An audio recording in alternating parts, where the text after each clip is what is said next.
Hey folks, hope you're well. For once, I've had quite a busy weekend doing lots of random bits and bobs. I'm going to start with really good news that Claire got the second job she'd applied for, which means that she's basically staying put at the council she works at and moving teams, and life will be a lot better for her in that scenario. So we're very excited about that. We also had a fun little visit. I took Ollie to visit his friend to prepare for the sleepover that he's got on Friday, and that went really well. Ben joined us. Ben played with their little boy, and it was a lovely little hour we just spent there chilling out.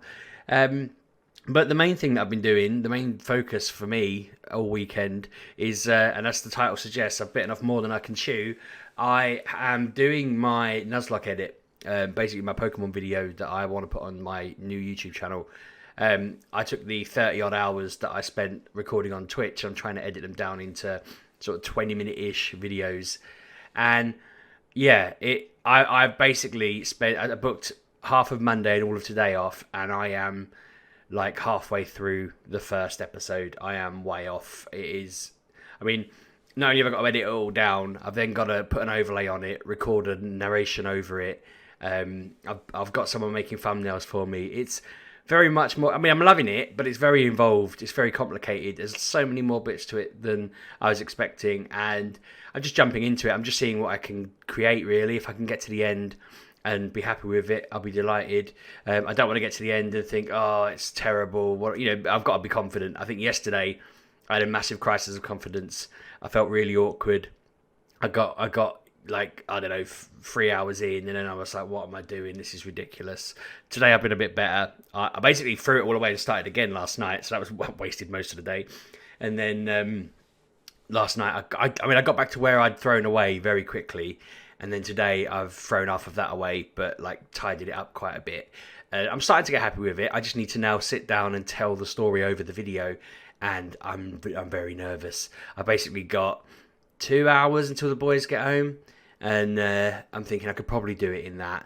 But I've been just getting lots of distractions, basically. I had a funny thing happen, so quite a cool thing happened yesterday, actually. So inexplicably at work, basically the company that we sell stuff on behalf of had a good quarter, and they gave us all a thank you Amazon voucher thingy.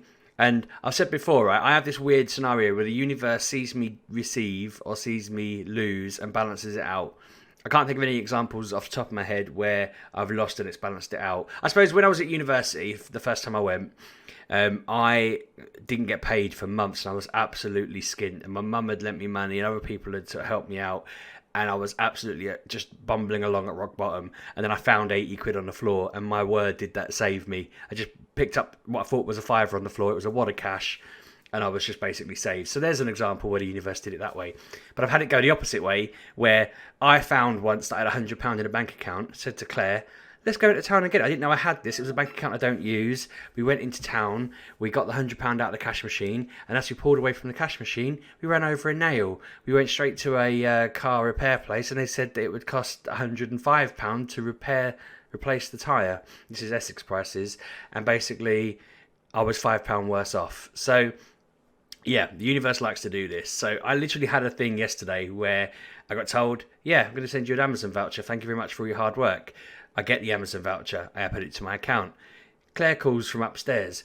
I can't find my keyboard and mouse. I'm like, what do you mean you can't find your keyboard and mouse? And she's like, well, I have a keyboard and mouse that are my work keyboard and mouse. I've not used them for a while because I've been kind of hot desking and going around the house and been remote. Where are they? And I'm like, I don't know. And then she said, well, what are you using downstairs? And I'm like, well, I've got this keyboard and mouse that I don't know where they're from. Yeah, maybe they're yours. It was literally 5 minutes after so she looked at them, and yeah, sure enough, I've been using Claire's work keyboard and mouse for the past 2 months. So I was like, right, well, I guess I need to get a new bloody pair then. So I've gone online, and basically, I mean, I didn't have to spend the full voucher on it, and I completely understand that. This is on me. But I couldn't find one that was a proper bloody keyboard anyway, and a mouse that, I couldn't find it. It's ridiculous. Keyboard and mouse set. I found like a dodgy looking set for like 20 quid. I ended up getting a 50 quid set. I've got it here. I should have had it prepared better. But I'm excited because it's not only a keyboard, but it's got Elgato buttons that are compatible on it. It's a Corsair one. It's got these buttons here that I can get the Elgato app, program it in, and have all that cool stuff that people spend loads of money on. I mean, it cost me maybe a tenner more than other ones. It's a K55 RGB Pro, lights up, Corsair branding all over it. And I'm very excited because I'm thinking I can program little functions on streams now, and it's gonna. I mean, Pabs, for example, just go hello or thank you for following or whatever, and I'll do fancy stuff with them. It'd be fun to play with, but and then I just got like the mouse that went with it. I don't even know what that looks like. It's in there. It's just a mouse that went with it, but. I was like, right, okay, so I'm no worse off, and I guess I did need them, but I didn't need them. I was bumbling along quite fine, but Claire's taking her ones back, so that was a bum. I also had a call with a doctor, just coughing there, reminding me, reminding me. I was on antibiotics last week because I've had a cough for obviously like over 2 months, and they said to me if it's not better after a week, give us a call. I rang back saying, look, it's not better, but it felt like it was getting better. And they basically said, if it's not gone after a week of antibiotics, you need to come have an x-ray. So I've got to go have an x-ray now to find out why I've still got a cough. It's a bit frustrating because it comes and goes. Like I wake up in the morning and it's not there, but then throughout the day it just comes. I've done COVID tests. I don't have any other COVID symptoms. It's definitely not COVID. He says, but yeah, I'm just a bit like, oh, for God's sake. So yeah, that's frustrating. Bit worried about that because I don't know what to expect, but we'll see what happens. It could. It's probably just going to be more antibiotics. It could be that there's damage there from a previous cough. I might have had COVID, not known. Who knows? But yeah, I'll let you know how I get on with that. I was going to talk about Ollie's Sports Day. I was looking at my notes just then, thinking I'm recording before he gets home because I was planning on asking him about Sports Day and seeing how he got on and including him in the bloody video because I thought that'd be nice. But then I got a call from the head telling me that Ollie's had a really difficult day again. And the problem seems to be at the moment that he got told off. He got told to stop trying to climb over a fence and for stop being a bit like dangerous with this stuff he was playing with. And he told the head that he was told to stop doing this dance he was doing because he was annoyed about this dance that he wanted to do that he'd been told not to do apparently. He got really angry at the lady who told him not to, and he threw something at her which just hit her on the back of the head, and I think it was a skipping rope he threw at her, and so she's got like she doesn't feel very well, which is, I mean, must have thrown it quite hard. I was shocked. But I spoke to the head about it, and Ollie was just saying all these stupid things and being really defiant, and I'm not going to do as I'm told, and I'm not doing this, and I'm not doing that. And the head's just like, I need to let you know about it. We can catch it. We've got a meeting on Thursday anyway. He was just like, I'm just filling you in with what's going on. He doesn't expect me to kind of have the answers, but I said to him what I've done. So the head rang about, I don't know, half an hour ago, and I've gone and basically taken. Normally I don't like doing this. Normally I don't like overreacting, but it's been going for about all last week and a bit of this week now, where he's just being really like, I'm not doing as I'm told. I'm not going to listen to you. I don't have to do that. So he's coming home at 5:30 today, and there's no TV in his room at the moment, and his iPad's been put away, and he's not going to get them back until he's gone enough time of just being himself, just normal Ollie, just happy, chilled out. If he goes in and he has, it depends on the context. You know what I mean? If something happens and it's like he's upset, I'm not punishing him for that. This isn't a meltdown or a tantrum. This is suddenly he's decided I don't have to do what I'm told anymore, and I've tried talking to him about it. We've spoken several times about it. I was chatting to Claire about it in the Gap, and she said the thing that's winding him up is that he's supposed to be going to a sleepover on Friday. He thought it was 4 days away or 4 sleeps away, and basically he thought he only had to wait 3 more days yesterday. We told him it was an extra day, and since then he's been in a mood, and we're trying to explain to him that we can't control time and it's completely out of our control, and there's nothing we can do about that, and it just seems to have set him off. But I feel like I need to just come down hard on this now and just shut it down and just say, no, you're out of line. You do as you're told. You don't say, I'll do what I want. You don't threaten people with silly... Not even threaten them exactly, but he just said silly things. Like, if I was an adult, I'd sack you and stuff like that. You wouldn't work here if I was in charge and all of this. So it's just silly things that really insubordinate, and I just need to nip it in the bud. But I do get this vibe that we're starting to suddenly head towards like I've said before, like, and some of you said in the comments, you kind of know when it's too, the end of the line and it's too late or whatever, that it's not something you really choose. It just kind of gets thrust upon you by circumstance. And I feel like little by little we're dripping towards that, and it's almost like, I don't know, like when the head rings me, it's just adding pages to the book, if that makes sense. It's like he's not doing it, he's not doing that. It's just he's ringing me up to let me know, and I'm thinking, right, well, that's another one. Just chalk another line, and when we get to the certain amount, that'll probably be enough.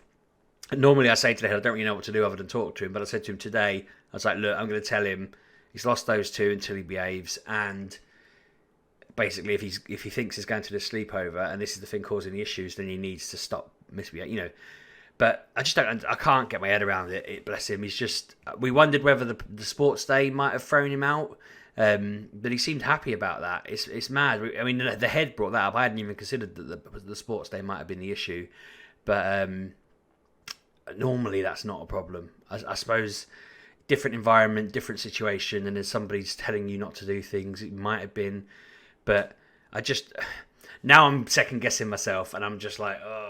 But I need to say to him, you can have him back bit by bit. Maybe have a good day tomorrow, get one back. Have a good day the next day, get another one back. If you have a good Friday, you go on the sleepover, and then that's it. Boom, boom, boom. It's hard work, isn't it? It's very hard work, and I just feel like every time I think, like, I was genuinely expecting sports day to be good fun, and it's just. On a more positive note, we've got my parents and Claire's parents coming around tomorrow for the football for the semi-final. It's weird. We've not been together as like a 9 in ages, in a long, long time, and it'll be exciting to kind of all have them all in the house, watch the football, cheer England on. Obviously, if we get to the final on Sunday, we'll do the same there. I've got Danish cousins, so I've said to them, like, obviously I want England to win, but if England don't win, I'm happy to see Denmark go through, and I'd support them in the final as much as I would England. I want to see my Danish family happy if need be. But no, I spent when we went through, I sat there, went straight on the website to see if there was any chance in hell of buying tickets. My heart skipped a beat when it loaded and offered me tickets straight away. Well, I say after like 15 minutes of queuing, but they were for the bloody Italy-Spain game, weren't they? And they were 400 quid each. So I was like, oh God.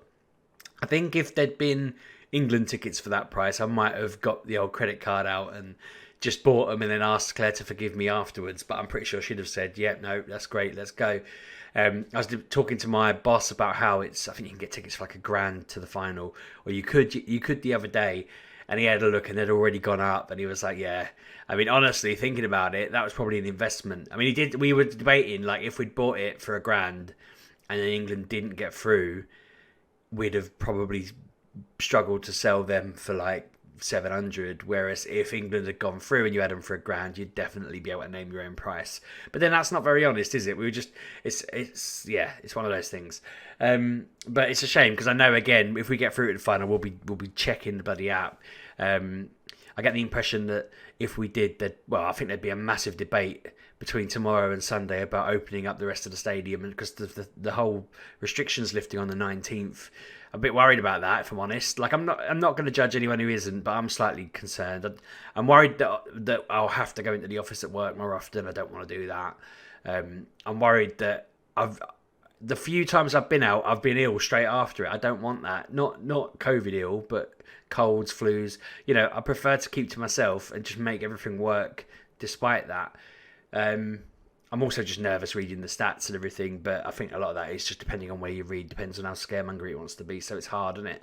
But I'm dreading all that. I feel like it's not over yet. I'm not going to go too into that because this isn't what the vlog's meant to be about. But yeah, it's been an interesting few days. I've kind of just been watching the football, doing my video stuff. I feel like I'm looking forward to the football being over because Twitch has been an absolute ghost town while the football's on, and I'm hoping that'll pick back up, although the Olympics will be the same. I'm hoping doing this video, this Nuzlocke series, will drum up some new views. I'm hoping you will all go over there and give it a watch, even if you've already seen the Nuzlocke, just because I really need that channel to pick up. I bought some. I'll show them off when I've got them. Oh, I mean, I'll show them off on the episodes. But I've got someone drawing me these amazing Pokemon style. Me as a Pokemon trainer in the scenario from each episode, and yeah, he showed me number one. It's cool. The beard is a bit exaggerated, but I feel like it is enough like me that I'm excited. I showed it to my friend Shirley, and I showed it to Claire, and we all agreed it looked good. And I think I showed it to my sister as well. We all agreed it looked good. We were a little bit like, okay, Kev's going to mock me because the mustache isn't there. There's no mustache, it just stops there. And I was like, oh my God, I sent the guy a picture of myself and he's drawn me and I haven't got a mustache. Maybe I am just seeing a mustache that isn't there. But yeah, that's good. I'm excited. I'm hoping that it'll get lots of views. I'm hoping it'll do well. I'm hoping if I can kick off a good series and then do more good series and grow, it's exciting. That's kind of what I want to do. I'd love to get to a point where I was doing that more often and making entertaining videos, and yeah, we'll see what happens. I'm looking forward to I'm saying about the whole COVID thing and being worried about going out. I am obviously looking forward to going out and doing proper videos. I've been chatting to Claire about actually going out and doing some videos soon as a family. That's the other big plan that I want to do over summer. I've got a week off in August, so in a month's time, yeah, in exactly 4 weeks' time, I'm off for a week. And I said to Claire, we need to go out at least 3 times so that I can just film lots of stuff, release a load of videos. It'll be fantastic. I want to get back doing the short videos as well. I don't know where, this is really stupid, but I don't know where I put my phone holder. I want to be able to hold it up while I'm filming stuff out and about. And I did have it around on me, but because I'm at home, I don't know, I just need to take it out in the car or something. But anyway, I will do that. It's going to be fun. I want to keep this growing and going and being entertaining. So yeah, that's it. I don't think there's much else to cover off. I'll keep you posted on how the lung x-ray goes. I am nervous about that. I do feel achy and I'm just like, ugh. And I do feel run down, so it's been hard to really be like, vlog, happy, and even on the streams I'm a little bit like, I know I'm not quite myself, but yeah, I'm sure it'll be fine. You don't smoke or anything, so I shouldn't have done any damage, but we'll see.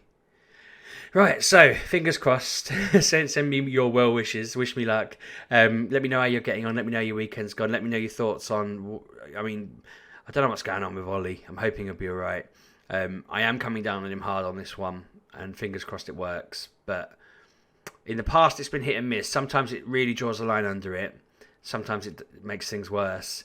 It depends how I deliver it, I think. I'm not going to go guns blazing. I'm just going to sit him down and I'm going to talk to him and I'm going to say, until you buck up, this is how it's going to be. I've left the switch as an option because he needs to diffuse. I know that you guys have spoken to me in the past about that. He's got the room to go and diffuse in as well, and his room, and some books to read. So he should have options. But yeah, it should work out. Let me know your thoughts anyway. And yeah, I'll catch up with you on Thursday, I guess. So yeah, have a good week. Let me know how you're getting on, and I'll catch up with you soon. Cheers.